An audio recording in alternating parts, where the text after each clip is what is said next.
Good morning. आज हम जानेंगे इलेक्ट्रिकल सप्लाई सिस्टम्स के बारे में। इलेक्ट्रिकल सप्लाई सिस्टम्स होता क्या है? Electrical supply systems electricals energy को एक जगह से दूसरे जगह को भेजने का जो सिस्टम है उसको हम इलेक्ट्रिकल सप्लाई सिस्टम बोलते हैं। जनरली जो इलेक्ट्रिकल्स पावर है उसको हम जनरेट करते हैं जनरेटिंग प्लांट में, जैसे कि thermal power plant, hydro power plant, ये सब में हम इलेक्ट्रिकल्स एनर्जी को जनरेट करते हैं। जनरेट करने के बाद जो हम कंज्यूमर को भेजने के लिए जिसका जो सिस्टम को हम यूज करते हैं उसको बोलते हैं इलेक्ट्रिकल सप्लाई सिस्टम्स। और ये इलेक्ट्रिकल सप्लाई सिस्टम जो है पूरा एंटायर सिस्टम जो है 2 स्टेज में बटा हुआ है। 2 स्टेज। पहला स्टेज जो है उसका ट्रांसमिशन, इलेक्ट्रिकल सप्लाई सिस्टम को पहले ट्रांसमिशन करते हैं, देन उसके बाद डिस्ट्रीब्यूशन करते हैं। तो आगे हम देखेंगे कि ट्रांसमिशन सिस्टम में हम क्या करते हैं और डिस्ट्रीब्यूशन सिस्टम में क्या करते हैं। तो कुल मिला के बोला जाए तो इलेक्ट्रिकल सप्लाई सिस्टम किसको बोलते हैं? द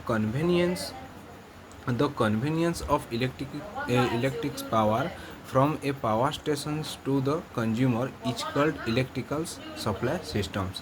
ठीक है, जो convenience of electric powers from power station to consumer उसको हम इलेक्ट्रिक सप्लाई सिस्टम बोलते हैं। ये इलेक्ट्रिक सप्लाई सिस्टम जो है 3 मेन कंपोनेंट इसका कंसिडर किया जाता है। 3 मेन कंपोनेंट क्या क्या है? 3 मेन कंपोनेंट में फर्स्ट आता है जनरेटिंग प्लांट और पावर स्टेशन जहाँ पे हम जनरेटर से इलेक्ट्रिक एनर्जी को प्रोड्यूस करते हैं और जनरेट करते हैं। देन उस जनरेट एनर्जी को हम कंज्यूमर के पास भेजना रहता है, तो उसको ट्रांसमिशन लाइन के थ्रू, दूसरे जो मेन कंपोनेंट है उसको हम ट्रांसमिशन लाइन के थ्रू हम कंज्यूमर के पास जनरेटिंग पावर को भेजते हैं। देन आता है डिस्ट्रीब्यूशन सिस्टम। डिस्ट्रीब्यूशन सिस्टम से हम हर एक कंज्यूमर को हम इलेक्ट्रिक पावर को डिस्ट्रीब्यूट करते हैं डिफरेंट कंज्यूमर को। तो पहला क्या है? पहला आता है आपका प्लांट। पहले हम जनरेट करेंगे, पहले प्लांट आएगा, फिर हम ट्रांसमिशन लाइन के थ्रू यहाँ पे ट्रांसमिशन, यहाँ पे जो है ट्रांसमिशन होता है,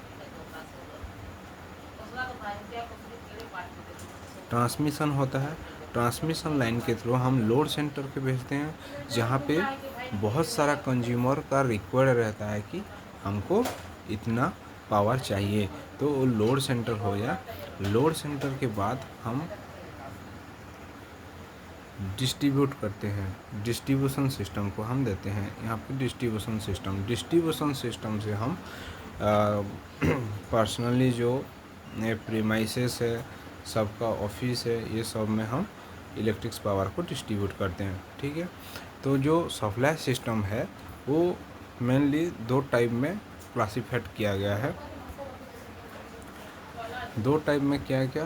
पहला एक डीसी और एसी सिस्टम्स। हम डीसी सिस्टम से भी हम इलेक्ट्रिकल्स एनर्जी को ट्रांसमिट कर सकते हैं और डिस्ट्रीब्यूट कर सकते हैं, और एसी सिस्टम से भी कर सकते हैं। और दूसरा है overhead and underground systems. Overhead से, जैसे कि आपका ओवरहेड सिस्टम से हम लाइन को ट्रांसमिशन कर सकते हैं और अंडरग्राउंड सिस्टम से भी कर सकते हैं। ओवरहेड लाइन सिस्टम जो है हम जनरली ज़्यादातर एडॉप्ट करते हैं ओवरहेड सिस्टम्स, क्योंकि अंडरग्राउंड सिस्टम में जो है उसको थोड़ा कॉस्ट हमको ज़्यादा पड़ने के कारण हम ओवरहेड लाइन को हम ज़्यादा प्रीफर करते हैं। और डिस्ट्रीब्यूशन जो होता है वो generally 3 phase 4 wire AC system से डिस्ट्रीब्यूट किया जाता है। तो ये तो इलेक्ट्रिकल्स का सप्लाई सिस्टम के बारे में जाने। आगे हम फर्दर उसका डिटेल्स में जानेंगे कि ट्रांसमिशन में होता क्या है और डिस्ट्रीब्यूशन में होता क्या है, कौन सा कंपोनेंट को लेके एक ट्रांसमिशन सिस्टम बनता है और कौन सा कंपोनेंट को लेके एक डिस्ट्रीब्यूशन सिस्टम बनता है।